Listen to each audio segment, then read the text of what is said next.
মাননীয় স্পিকার, বিশ্বের বিভিন্ন দেশে নানান রকম সংস্কৃতি থাকে।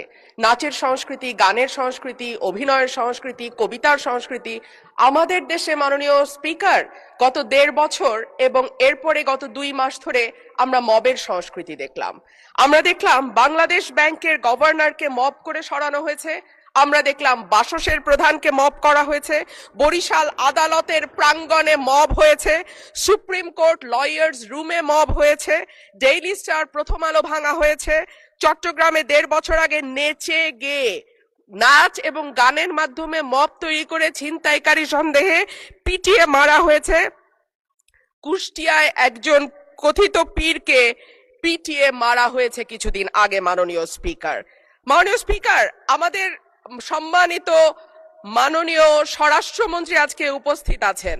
উনি একবার না, দুইবার না, কয়েক দফা আমাদেরকে আশ্বস্ত করেছিলেন বাংলাদেশে আর মবের কালচার হবে না।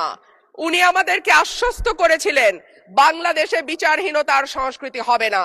উনি আশ্বস্ত করেছিলেন বাংলাদেশের মানুষ ন্যায় বিচার পাবে। কিন্তু আমরা দেখলাম একটির পর একটি জায়গায় মবের ঘটনা ঘটেই চলেছে।